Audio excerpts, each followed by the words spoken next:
안녕하세요. 두 아들아이를 키우며 열심히 살아가고 있는 여자예요. 저는 얼마 전까지만 해도 평범하게 가정을 이룬 채 행복하게 살아가는 사람이었어요. 하지만 이 사연을 보내기 2년 전 남편이 갑작스러운 병환으로 세상을 떠났고 저는 그렇게 갑자기 혼자가 되어 아이 둘을 홀로 키우게 되었네요. 물론 오늘 제가 사연을 통해서 이야기하고자 하는 건 남편이 세상을 떠나던 그 당시를 이야기하려던 건 아니고요. 남편이 세상을 떠나고 제가 시댁 식구들과 인연을 끊게 되었던 그 일에 대해 이야기를 하려고 해요. 사람 귀한 줄 모르고 저를 막대했던 시댁 식구들에 대한 이야기를 해보려 합니다. 그럼 지금부터 시작되는 제 이야기를 잘 들어주시길 바라며 이야기 시작할게요. 아이고, 애들만 불쌍하지 뭐. 저 피덩이 2명을 남겨두고서 애들 아빠 마음이 편했겠어? 애 엄마도 그렇고 젊은 나이에 어떻게 이런 일이 생기나 몰라. 아유, 누가 아니래. 시어머니 되는 사람이 아까도 며느리 붙잡고 난리도 아니었어. 다른 빈소에 있던 사람들까지도 와서 구경할 정도였다니까. 아까 그 시어머니 하는 걸 보는데 며느리가 어지간히 고생했겠더라. 남편을 세상으로부터 떠나게 만든 그 질환, 갑작스러운 그 병명의 이름은 췌장암이었어요.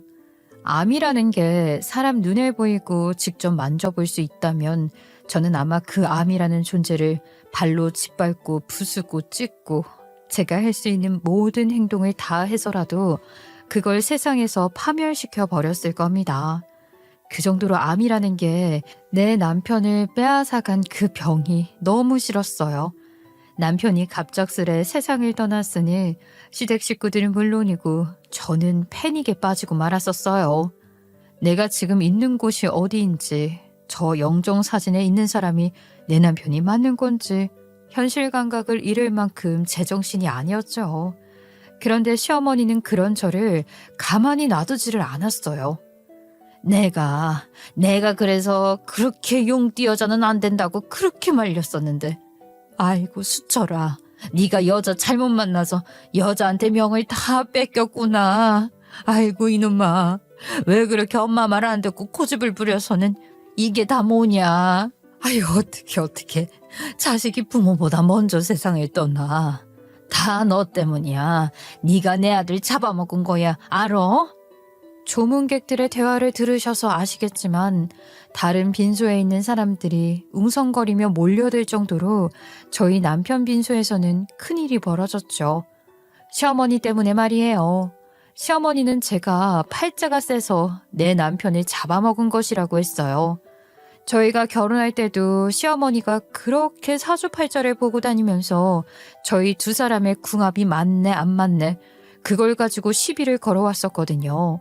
그리고 결정적으로 궁합이 안 좋게 나온 곳은 딱 한 곳이었어요. 그리고 그곳에서 나온 안 좋은 궁합도 그냥 둘이 결혼하면 경제적으로 넉넉하기는 힘들지 않을까라는 그런 궁합 결과가 나온 것이었죠. 물론 저도 자식 키우는 엄마 입장에서 내 자식이 나보다 세상을 먼저 떠난다는 건 감히 상상하고도 싶지 않은 일이에요.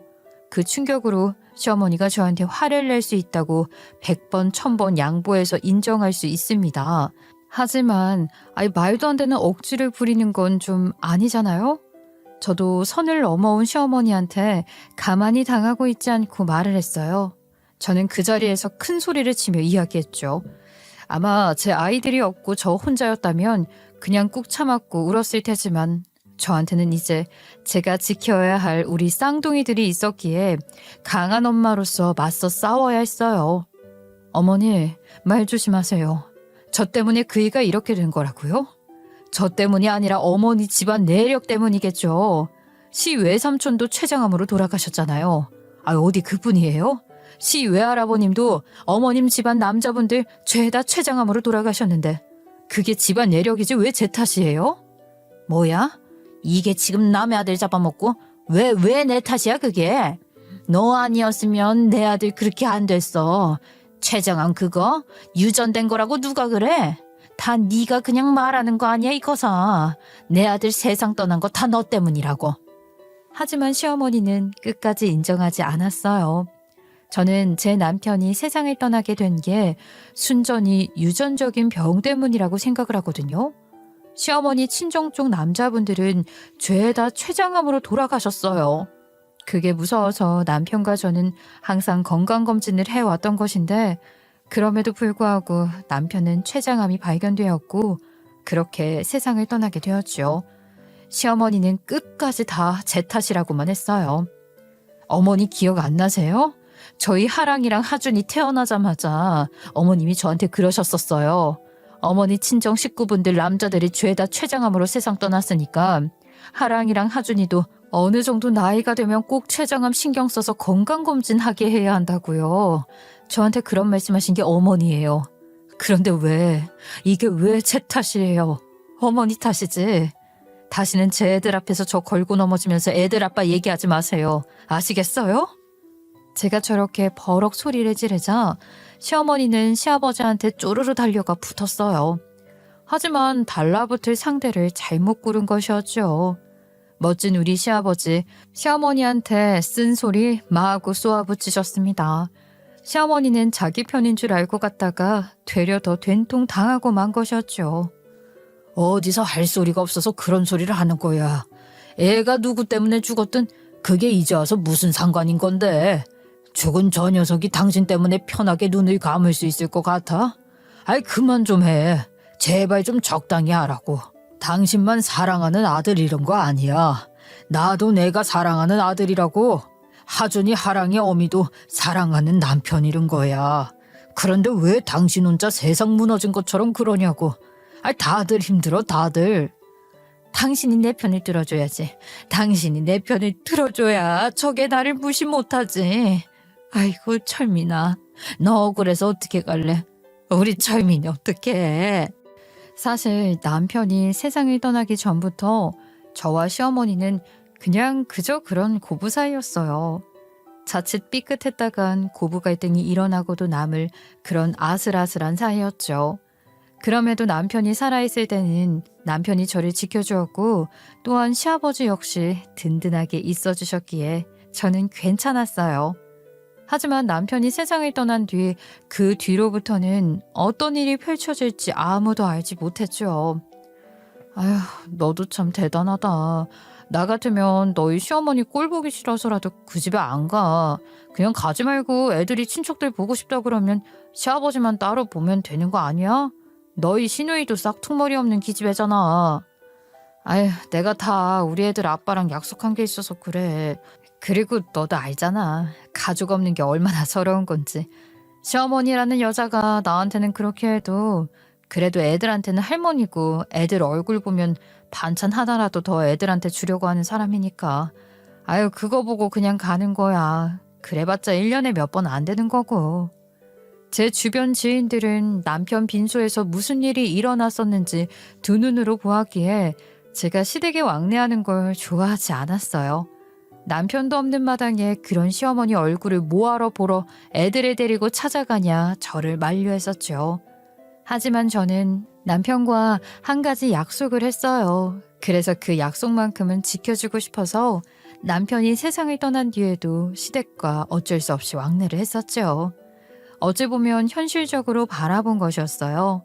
시아버님이 저희 아이들이 초등학교에 입학하면 아이들 앞으로 1,000만 원씩 해주신다고 하셨거든요. 내가 우리 하준이랑 하랑이한테 이 정도도 못할까 봐. 다른 건 몰라도 내 손주들 내가 끝까지 책임질 거야. 큰 돈은 아니지만 그래도 갖고 있으면 그거 가지고 돈을 굴릴 수도 있는 거고. 하준이 하랑이 어미 네가 돈 허투루 쓰는 사람도 아니니까 내 믿는다. 아휴 감사해요 아버님. 감사합니다. 내가 너한테 면목이 없다. 내가 자식을 너무 약하게 낳아서 내 새끼가 그렇게 세상을 빨리 떠나게 될 줄 누가 알았겠니. 그 녀석도 아마 눈은 감으면서 마음은 편하지 않았을 거야. 너랑 하준이 아랑이 남겨두고 가는 게 어떻게 발길이 떨어졌겠니. 언제든 애들 키우면서 힘든 일 있으면 혼자 끙끙거리지 말고 시댁 식구들한테 얘기해서 도움 받고 네 시어머니 그러는 거 그냥 무시해. 내가 다 막아줄게. 시아버지는 한 번 말씀하시면 약속을 꼭 지키시는 분이었어요. 빈소에서 저에게 저런 약속을 해주시고 나서 그날 시어머니가 저한테 막말을 하고 저를 죽일 듯이 쏘아붙이고 달려들었을 때 곧바로 저를 위해 싸워주셨으니까요.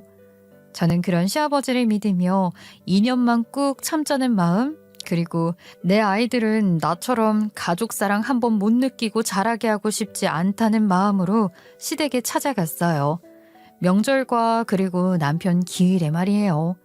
시어머니와 시누이 빼고는 시아버지 그리고 도련님이 저희 세 사람을 따뜻하게 맞이해 주었기에 그래도 행복했어요.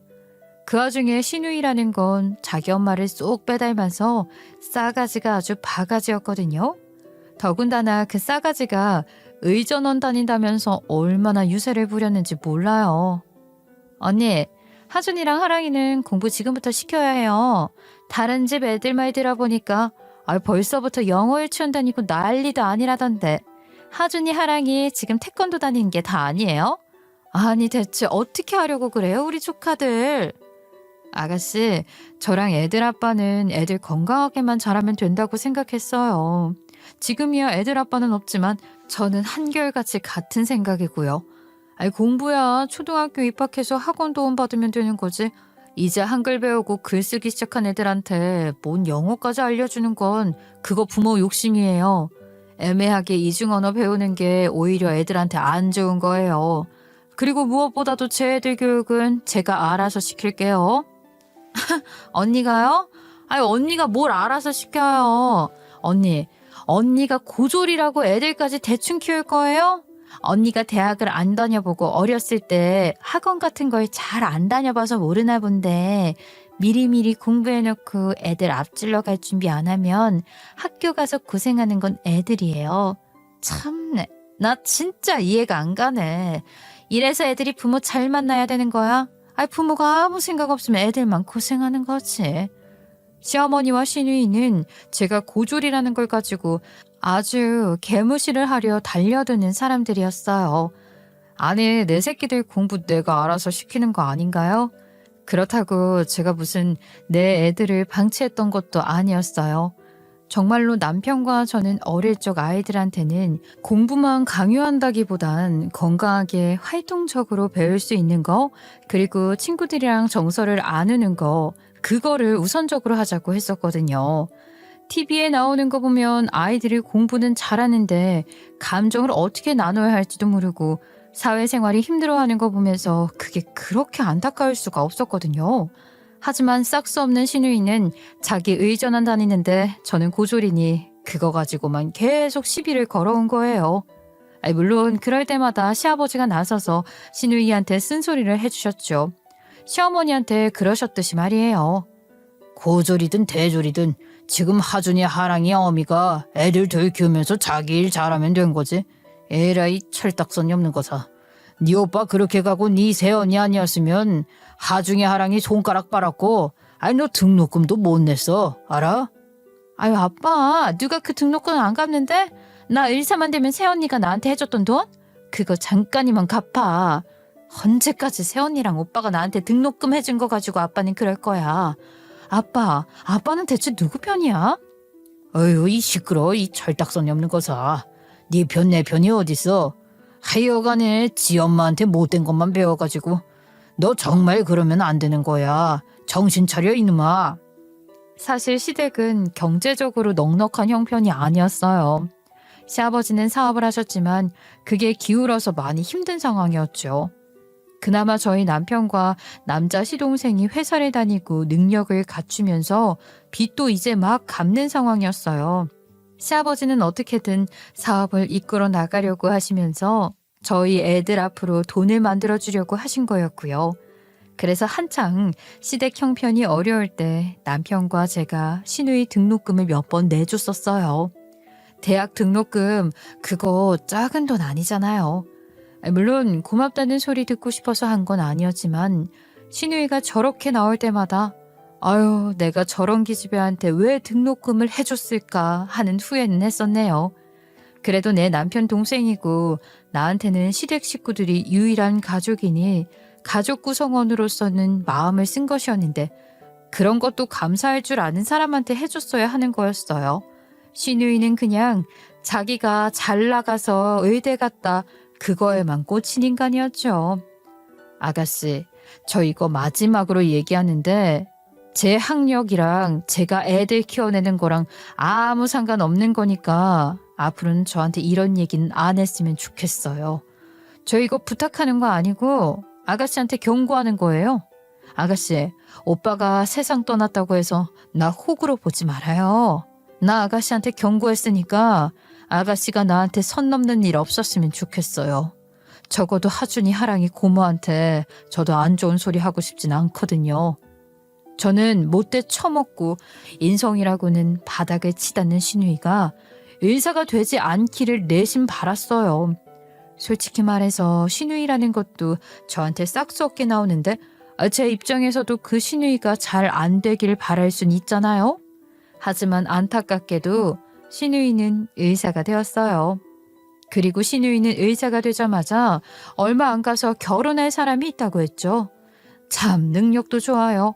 그 얼굴에 그 성격에 어떻게 결혼할 남자를 만났나 했더니만 아주 두 얼굴을 가지고 사회생활을 했더라고요.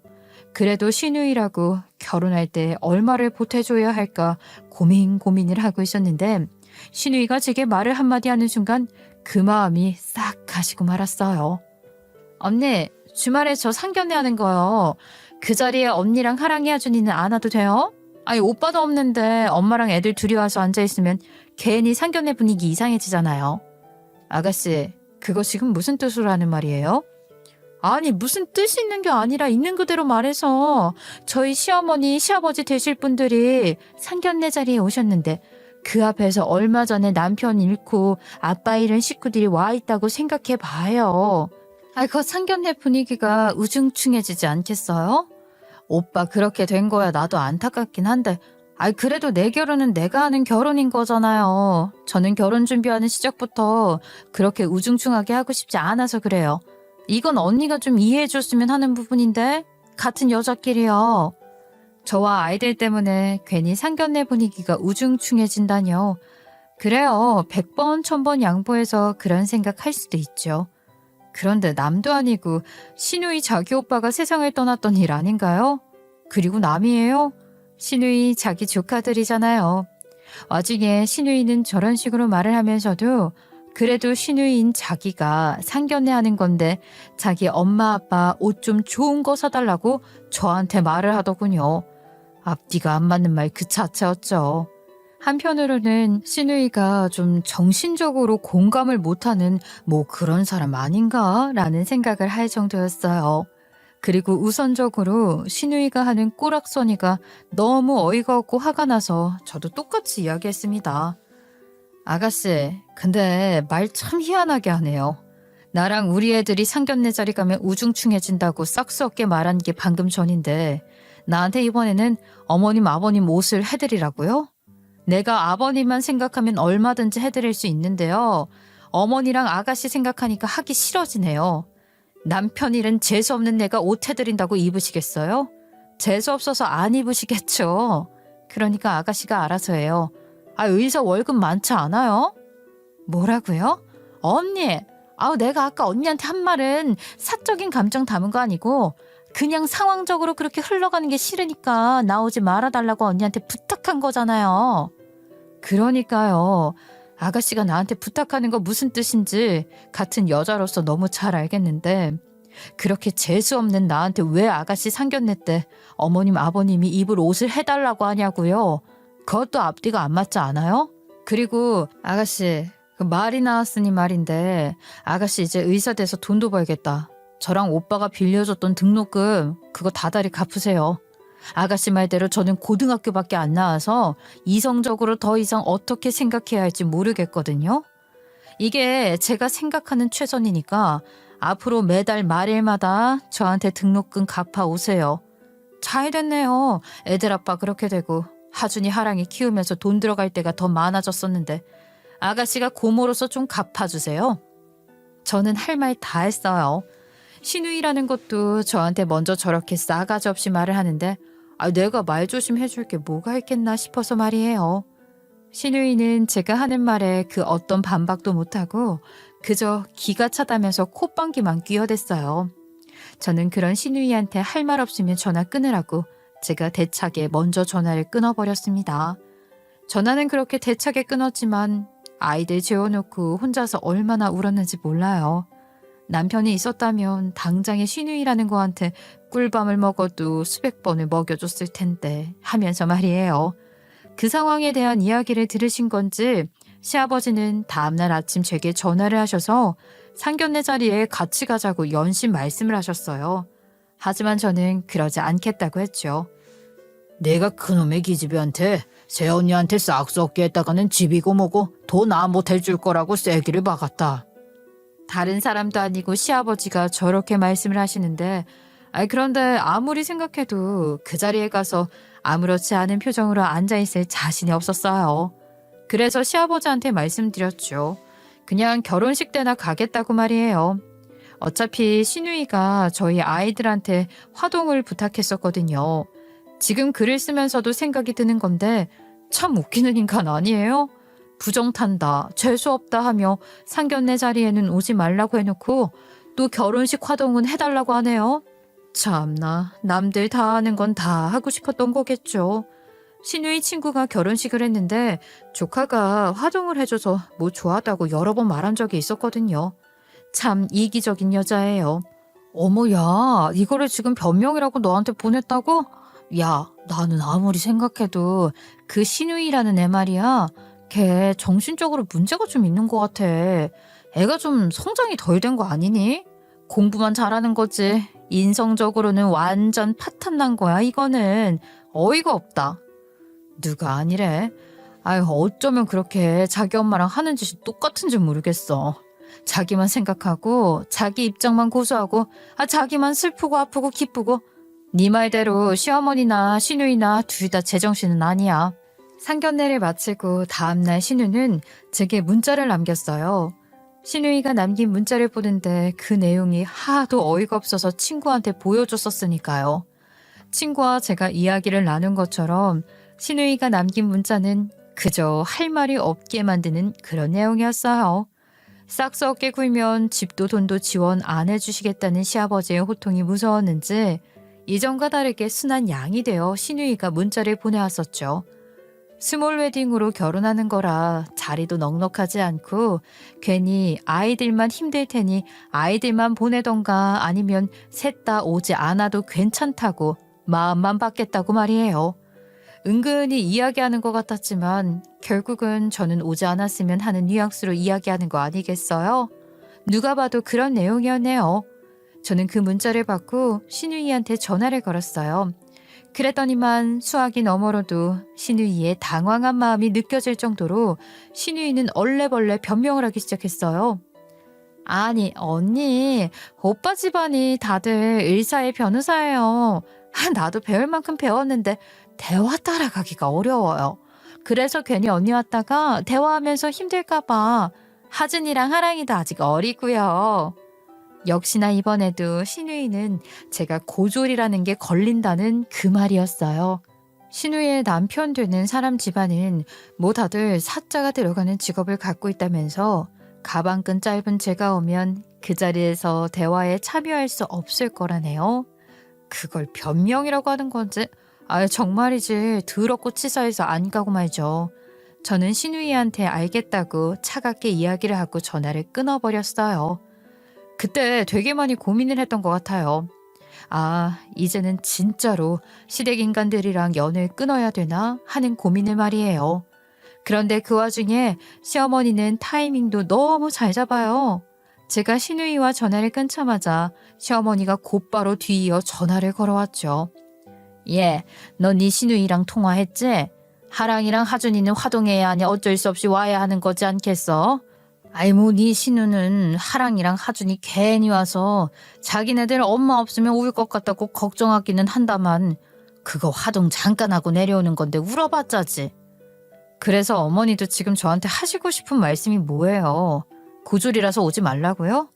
어머니 근데요, 저 궁금한 게 있는데 제 얼굴에 무슨 고졸이라고 쓰여 있어요? 아니면 사람들이 제가 지나다닐 때마다 뭐 고졸이라고 고졸 냄새 난다고 하나요? 제가 너무 궁금해서 그래요. 어휴, 야. 나 우리 딸내미 결혼식 앞두고 너랑 싸우고 싶지 않거든? 너를 뭐 무시해서가 아니라 원래 자식 잃은 사람이나 가족상 당한 사람들은 다른 사람들 위해서라도 좋은 날에 굳이 안 가. 우리나라 사람들 괜히 부정타네 뭐하네 그런 거 믿잖니. 그러니까 고졸이라는 거 그 자격지심 가지고 우리한테 괜히 이상한 사람 프레임 씌우지 말라고. 어쨌든 사람들이 괜히 부정탄다 미신 이런 거 믿으니까 괜히 와가지고 너도 불편할 필요 없잖니. 하준이랑 하랑이만 나한테 맡겨. 내가 화동 끝나면 애들 택시 태워서 보내든가 할 테니까. 저게 말이 되는 소리예요? 고작 6살짜리 아이들을 택시 태워 보내겠다니요. 게다가 뭐 한국 사람들은 미신을 많이 믿어서 상당한 사람이 오면 부정탄다고 싫어한다? 그런 말도 안 되는 변명을 하는데 기가 차서 말이 안 나오더라고요. 그래서 저도 시어머니한테 똑같이 물었어요. 어머니도 자식상 당한 분인데 그 결혼식에 가면 안 되는 거 아니냐고 말이에요. 그랬더니만 시어머니는 화를 내더라고요. 너는 어떻게 된 게 어른이 하는 말에 한마디도 지지 않는 거냐고요. 너랑 나랑 입장이 같어? 입장이 같냐고. 어머니, 저 그 결혼식 아가씨 축하해 주려고 가는 거 아니에요. 우리 하준이 하랑이 화동하다가 엄마 찾고 울까봐 가는 거지. 제가 알아서 오가고 할 테니까 더 이상 이런 걸로 연락하지 마세요. 솔직히 말해서 저 하준이랑 하랑이도 아가씨 결혼에 화동으로 세우고 싶지도 않다고요. 그래도 아버님 봐서 하는 거니까 저 더 이상 자극하지 마세요. 그렇게 저는 결혼식 당일까지 시누이와 시어머니에게서 미친 듯이 걸려오는 연락을 받지 않았어요. 그리고 결혼식장에 꾸역꾸역 찾아갔죠. 사람이 옥이라는 게 생기더라고요. 있는 그대로 말해서 내가 내 남편을 죽게 한 것도 아닌데 왜 그 두 모녀는 나한테 난리인 건지 그게 너무나 화가 났었어요. 그렇게 결혼식장에 도착을 했는데 시어머니가 저를 바로 발견한 거죠. 시어머니는 제가 온 걸 보자마자 어디 불이라도 난 것처럼 저를 보고는 화들짝 놀라 달려왔어요. 얘, 너 진짜 쪽팔리게 왜 왔니? 사위네 집안 식구들은 다들 사자 직업인데 너는 고졸이잖아. 뭐 한다고 할 거야? 시어머니는 저를 보자마자 저를 비상구로 끌고 가려고 했어요. 사람 많은 데서 이야기하고 싶지 않다는 거죠. 저는 그런 시어머니의 팔을 거세게 뿌리쳤고 그 바람에 시어머니는 철퍼덕 큰 소리를 내며 로비에서 넘어지고 말았어요. 넘어진 시어머니를 일으킬 생각도 하지 않고 저는 시어머니를 내려다보면서 이야기했죠. 그러는 어머니는 고졸 아니세요? 어머니도 고졸의 아들까지 잃은 분 아니냐고요. 어머니랑 저랑 뭐가 다르다고 대체 이 난리인데요. 야, 너 정말 이럴 거야? 목소리 낮춰. 어디서 좋은 날 분위기 망치려고 그래. 그런데 하필이면 그때 시누이의 시어머니가 저를 발견한 것이었어요. 그 와중에 제 시어머니라는 사람은 자기 사돈을 보는 게 아니라 무슨 왕족이라도 본 것처럼 아이고 사돈이라며 아무렇지 않은 척 일어서는데 그 모습이 그저 역겹게 느껴졌어요. 세상에, 그런데 웬걸? 시누이의 시어머니는 저와 안면이 있는 사람이었습니다. 시누이의 시어머니는 저를 보며 어서 오시라고 아주 환대를 했어요. 어머, 귀한 발걸음 해주셨네요. 어서 오세요. 시누이의 시어머니가 저한테 90도로 인사까지 하는데 저도 당연히 90도로 인사를 했죠. 그런 저와 시누이의 시어머니 바라보는 저희 시어머니는 당황스러워했어요. 그리고 시누이의 시어머니를 통해서 저의 진짜 직함이 밝혀진 순간 시댁 식구들 모두 나자빠지고 말았습니다. 아니, 그나저나 이 작가님, 여기는 어쩐 일이세요? 아이고, 너희가 하랑이랑 하준이구나. 이 작가? 이 작가라니요? 이 작가. 그건 저의 새로운 직함이었어요.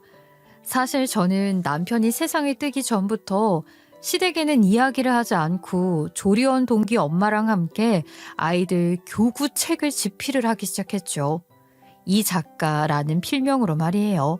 그리고 그 책을 들고 어린이집이랑 유치원으로 발품을 팔러 다녔고요. 그렇게 발품을 팔고 다니면서 만나게 돼 인연을 맺게 된 게 시누이의 시어머니 될 사람이었어요. 시누이 시어머니는 영어 유치원을 크게 5개나 운영하고 계시는 분이었죠. 시누이 시어머니가 특히나 제가 공동집필한 교구책을 참 좋아하셨어요. 그걸 계기로 저와 공동집필자 애기 엄마를 초대해 식사도 몇 번씩 했는지 몰라요. 자기 아들이 결혼한다고 언뜻 이야기했던 걸 들은 기억이 있었는데 세상에 그 상대방이 저희 시누이일 줄 누가 알았겠어요? 어떻게 이런 인연이 다 있는지 놀랄 뿐이었죠. 정말 사람 일은 알다가도 모르는 것 아니겠어요? 워낙 시누이의 시어머니가 대형 영어 유치원을 운영하시기에 저희는 이곳부터 뚫어보려고 발품을 팔았던 거라 시누이의 시어머니는 꽤나 이 바닥에서 유명했고 이렇게 또 유명하니까 이런 인연으로도 또다시 만나게 된 것 같았어요. 이 작가님, 내가 작가님한테는 일부러 민폐 끼치는 것 같아서 청첩장은 안 보냈었는데 아니 어떻게 알고 오신 거예요? 혹시 혜민 엄마한테 들으셨어요? 그래도 이렇게 이 작가님이 와주시니까 아유 너무 좋다. 내가 이 작가님 정말 좋아하는 거 알죠? 사람들이 나이 떠나서 친구할 수 있다고 하는데 그게 우리 이 작가님이랑 내 사이 같다니까. 시어머니라는 여자는 저의 직함 그리고 자기 사돈이 저를 바라보며 반짝이는 눈을 보자마자 자기도 저에 대한 태도를 바꾸기 시작했어요. 아니 갑자기 친한 척을 하더라고요. 하여간 자존심도 없고 양심도 없고 그냥 욕심만 그득그득한 사람이었어요. 어머 사돈, 아이 저희 큰며느리예요. 우리 큰애가 여러모로 일을 잘하는 건 알고 있었는데 세상에 사돈이랑 이렇게 연이 다 있을 줄은 몰랐네요. 예 아가, 너는 왜 말을 안 했어? 웃기지도 않죠. 저렇게 온갖 가식을 떨면서 제 손을 잡길래 저는 그 손을 획 뿌리쳤어요. 그리고는 이야기했죠. 원장님, 저희 시어머니세요. 원장님 아드님이랑 저희 아가씨가 결혼하는 줄 알았으면 제가 그 상견례 자리에서 욕을 먹더라도 나갔을 텐데. 너무 아쉽네요. 제가 원장님이 지난번에 아드님 결혼하실 거라는 얘기 듣고서 괜히 마음 불편하실까봐 저희 남편 상당한 건 말씀 안 드렸거든요. 어머, 아이고, 그래도 말을 하지 왜 안 하셨어요? 내가 이 작가 일인데 안 갈 리가 있겠어요? 아유, 마음도 안 좋았을 텐데. 그래서 상견례 자리에 안 나왔던 거예요? 아니요, 저는 나가려고 했었는데 시어머니랑 시누이가 거절했어요. 제가 남편까지 세상 떠나게 만든 재수없는 여자라고 나오지 말아달라고 해서요. 제가 저런 말을 하자 시누이의 시어머니 표정이 갑자기 어두워졌어요. 당연히 시어머니 얼굴은 사색이 되고 말았고요. 저는 그 기세를 몰아서 시누이의 남편에게 다가갔습니다. 그러자 제 시어머니라는 여자가 화들짝 놀라서 저를 종종걸음으로 쫓아오더라고요. 저는 시누이의 남편에게 이야기를 했어요. 당신 어머니와 함께 일하는 사람이자 시누이의 새언이 되는 사람이라고 말이에요. 화들짝 놀라서 제게 이야기를 들었다 빈소에 찾아뵈려고 했는데 자기 여자친구인 시누이라는 것이 오지 말라고 해서 그 앞까지 와서는 봉투만 하고 갔다고 제게 정말 미안하다고 이야기하더라고요. 그 건실하고 멋진 청년을 보는데 저는 그 청년의 인생을 구해야겠다는 정의감이 불타올랐습니다. 시누이 같은 개차반 인성을 가진 인간이랑 결혼하기 위해서는 안 된다는 생각이 들었다니까요. 저는 간결하고 단호하게 제가 알고 있는 엄청난 정보를 알렸어요. 혹시 저희 아가씨 한번 동거했다가 헤어졌던 건 알고 계세요? 그 헤어지게 된 사유도 아가씨가 동거 생활하면서 양다리 걸쳐서 헤어졌다는 것도요. 사실 그게 말이 동거지 거의 사실혼이나 다름없었거든요. 그러했어요. 시누이는 대학 시절에 혼전 임신으로 동거를 했었어요. 혼인 생활도 하지 않은 채 동거 생활을 유지해왔죠. 거의 사실혼이나 다름없는 관계였고요. 그렇게 아이가 태어나고 나면 본식을 올리자라고 이야기를 한 상태에서 안타깝게도 아이가 잘못된 거예요. 시누이는 동거 생활을 하며 사실혼 관계를 유지하던 중에 또 다른 남자를 만나면서 결국은 그 동거 생활을 끝내게 되었죠. 저한테서 자기가 결혼할 여자의 모든 비밀을 듣고 나자 신우이의 남편 될 그 남자는 매우 당황스러워했어요. 그래서 제가 한 번 더 이야기를 했죠. 증거가 필요하면 얼마든지 제공해 줄 수 있다고 말이에요. 제가 원장님, 아니 어머님한테 그 친구 연락처 알려드릴게요. 그 친구가 저희 남편이랑 제가 갖고 있던 오피스텔에서 자취했던 사람이었거든요. 아가씨랑 신혼살림도 그 집에서 했었고요. 너 지금 이게 뭐 하는 거야? 미쳤어? 이게 지금 무슨 소리를 하는 거야? 아이고, 박서방, 이거 자네가 지금 오해하는 거야. 얘가 말이야, 지 남편 세상 뜨고 나서 정신이 좀 오락가락해. 그러니까 신경을 쓰지 마라. 너 나가라고. 시어머니는 제게 미쳤냐면서 난리를 쳤어요. 그러면서 제정신이 아닌 여자로 저를 몰아가려고 했죠. 저는 그런 시어머니를 밀치고 이야기했어요. 미친 건 내가 아니라 어머니겠죠. 남의 아들 죽은 거예요? 어머니 아들 죽어서 저 혼자서 어머니 손주들 키우고 있는 거예요. 그런데 뭐요? 남편 잃고 아빠 없는 이런 식구들이 상견례 자리에 오면 분위기 안 좋으니까 오지 말라고? 사자 들어가는 직업 가진 사람들 모인 집안이라 고졸인 저는 오지 말라고요. 아니, 자식이 의사면 뭐해요? 부모나 자식이나 그 인성이 개판인데. 너 지금 이게 뭐 하는 거냐? 그네 너 지금 선 넘는 거야. 어디서 좋은 날 이렇게 난리를 쳐. 제가 다른 사람한테는 실망하지 않았는데 시아버님이 거기서 저한테 큰 소리를 치며 화를 내는데 결국은 팔은 안으로 굽는구나라는 걸 확 느꼈어요. 그러면서 시아버지한테도 정이 훅 떨어졌죠. 시아버지는 적어도 다를 줄 알았는데 시아버지도 결국은 그 나물의 그 밥 다 똑같은 사람들이었던 거예요. 저는 억울함에 터져 나올 것 같은 눈물을 꾹 참으며 이야기를 마저 했어요. 원장님, 제가 드리는 연락처로 전화하셔서 김수민 아냐고 물어보세요. 저 김수민이요. 제가 연락처 알려줬는데 아이 가져서 같이 결혼 전제로 동거했던 거 맞냐고요?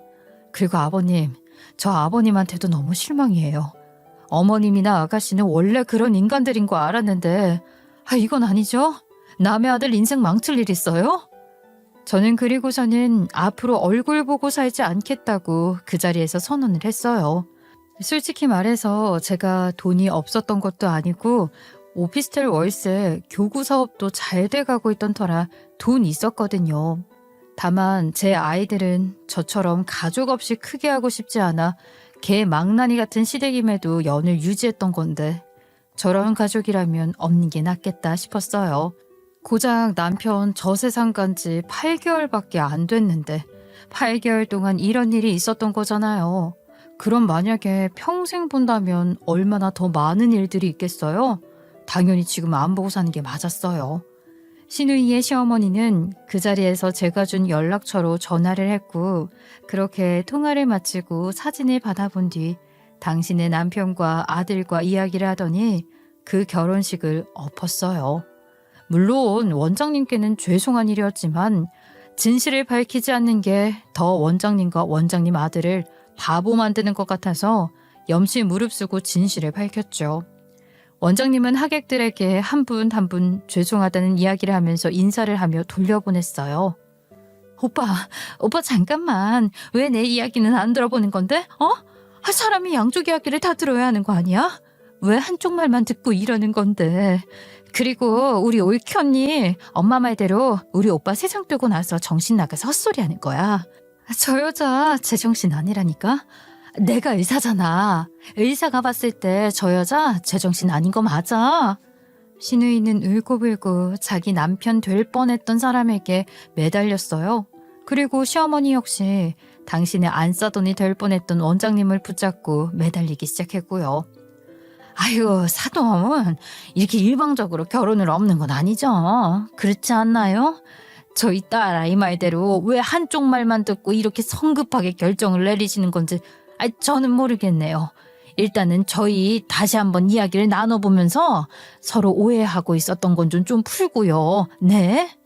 하지만 추악하게 그 사실을 숨기려 했던 그 인간들을 용서해줄 리가 있겠어요? 원장님은 당신한테 매달리는 저의 시어머니를 바라보며 아주 냉정하게 이야기를 했어요. 이 결혼 없던 걸로 하죠. 법적으로 갈까요? 혼인빙자 사기예요, 이거는. 저 더 이상 할 이야기 없고요. 오늘 이 자리 이후로 얼굴도 안 보고 싶습니다. 그리고 수민이 너 내가 하는 말 다 이해했을 거라고 생각하고 이야기하는 거니까 잘 들어라. 내가 수민이 너한테 병원 차리라고 준 돈도 다시 돌려보내라. 그런 줄 알아? 어머니, 잠시만요. 어머니, 저 이렇게 결혼 못 엎어요. 네? 아이고, 엎친 데 덮친 격으로 일이 더 커지고 만 것이었어요. 왜냐고요? 신우이는 어떻게 연기를 기가 막히게 한 것인지 자기 예비 시어머니한테 제대로 여우짓을 했고, 신우이의 예비 시어머니는 자기 예비 며느리를 위해 병원 개원을 할 자금을 준 것이었어요. 병원 개원을 포기하고 그 돈을 돌려주면 끝나는 문제였으나 그게 그렇게 쉽게 끝나지는 않았어요. 여기서 또 문제가 발생한 것이었죠. 신우이는 당신한테 돈을 보내라고 말하고 휙 돌아서는 시어머니를 바라보며 안절부절 못하더니만 자기 남편이 될 뻔했던 사람에게 매달렸어요. 오빠 잠깐만. 나 그거 너무 어렸을 때 일이고 이제는 나 정말 정신 차렸어. 나 오빠 만나는 동안에도 한눈 안 팔고 오빠만 만났잖아. 자기 딴에는 지푸라기라도 잡겠다는 심정으로 매달린 것이었지만 글쎄요. 신우이가 하는 말은 너무 어이가 없었어요. 아니, 당연히 한눈을 팔지 않아야 하는 거 아닌가요? 그런데 신우이는 그걸 무슨 대단한 일한 것처럼 굴면서 이야기를 하는데 저 인간의 끝은 어딜까 궁금했습니다. 그래도 자기 남편 될 뻔했던 사람이 아무 반응이 없이 냉소적으로 바라보자 신우이는 자기가 매달리는 실질적인 이유를 말하기 시작했어요. 가증스러운 눈물을 뚝뚝 흘리면서 말이에요. 저기 오빠, 나 있잖아. 어머님이 주신 투자금 그거 사기당했어. 아파트 분양권 준다길래 병원 개원해서 환자들 보는 것보다 아파트 여러 채로 돈 버는 게 낫겠다 싶어서 분양권을 샀는데 그게 잘못됐어. 뭐라고? 야, 넌 미쳤어? 그 돈이 얼마나 큰데? 엄마는 좀 조용히 해. 내가 지금 오빠한테 이야기하고 있는 거 안 보여? 하여간에 가지가지 하고 있지 않나요? 신우이는 자기 예비 시어머니가 병원 개원하는 데 쓰라고 준 돈으로 투자를 한 것이었어요. 겁도 없이요. 하라는 병원 개원 준비나 할 것이지 왜 부동산 투자를 해서는. 결국에는 돈 욕심 부리다가 신우이가 부동산 사기를 당한 것이었죠. 절대로 적지 않은 금액을 당장 갖게 생겼으니 난리가 나고 만 것이었고요. 그래서 네가 잘못한 걸 나보고 뭘 어떻게 하라고. 나는 모르는 일이야. 그리고 너 정말 이러는 거 아니야. 적어도 네가 나한테 솔직히 있는 그대로 이야기하기만 했었어도 오늘 일이 이렇게까지 되지는 않았을 거야. 아니, 너의 옳게 일을 상견례 자리에만 불렀어도 이런 일이 없었을 거라고. 됐다. 지나간 일 말해봤자지. 더 이야기할 거 없고 엄마한테 돈이나 갚아.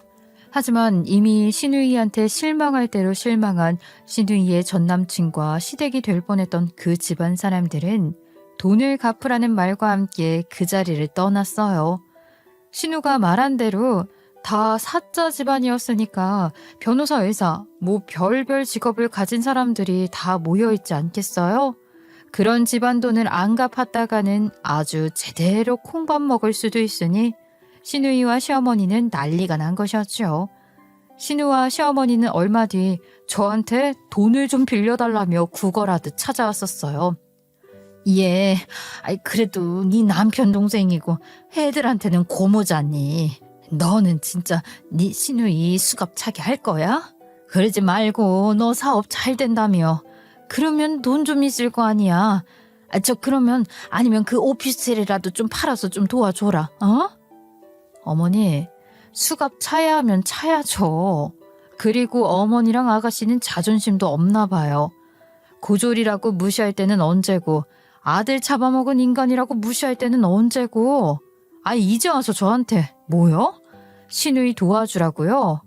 저요, 이미 어머니랑 아가씨가 저한테 그날 하랑이 하준이 아빠 장례식장에서 한 행동 보고 당신네들 내 가족이라고 생각 안 했어요. 알아요? 그런데도 제가 댁들이랑 계속 가족이라는 이름으로 연락했던 이유가 뭔지 알아요?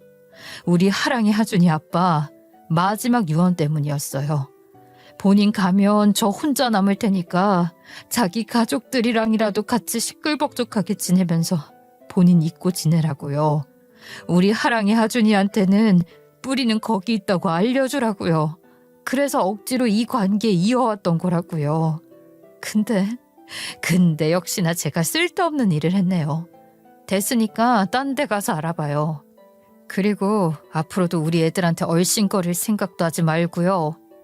그렇게 제게 문전박대를 당한 시누이와 시어머니는 결국 시댁집을 팔고 추가로 대출까지 받아서 시누이의 예비 시어머니였던 그 사람에게 돈을 갚았어요. 그 뒤로는 월세집을 전전하며 버는 족족 대출금 갚는 용도로 살고 있다고 소식을 전해 들었죠. 한때는 시누이의 예비 시어머니였던, 그리고 지금도 저의 동업자인 원장님한테서 말이에요. 원장님 말로는 시누이가 끊임없이 당신 아들한테 매달리는데 동정팔이 하려는 것도 아니고 아주 지겹다고 이야기하더라고요. 결국은 남한테 상처 준 건 그대로 돌려받는 거고 영원한 비밀은 없는 거 아니겠어요? 그리고 저희 시아버지한테도 연락이 왔었어요. 딱 4마디 하시더군요. 미안하다. 저는 저런 엄청난 일을 단시간 동안 겪으면서 결국에는 시댁과 인연을 끊게 되었어요. 속 시원하게 시댁을 아주 풍비박산 내고서 말이에요. 하늘에 있는 남편이 저를 질책하고 질타해도 어쩔 수 없어요. 남편의 유언은 지켜주지 못했지만 남편도 눈이 있다면 다 보고 있지 않을까요? 지금은 우리 아이들과 함께 잘 지내고 있어요. 다행히 제 주변에는 가족과도 같은 좋은 친구들이 많이 있거든요. 그리고 원장님인 그분도 저희 아이들을 당신 손주처럼, 그리고 저를 딸처럼 많이 아껴주세요. 이걸로 된 거죠 뭐. 저의 시댁과 저의 이야기는 여기까지예요. 처음 적어보는 글이라 어떻게 적어 내려간 건지 지금도 경황이 없네요. 그래도 여러분께 제 이야기가 희망적으로 그리고 교훈적으로 들렸길 바라며 이제는 진짜로 제 이야기를 마치도록 할게요. 그럼 모두 좋은 한 주 보내세요. 안녕히 계세요.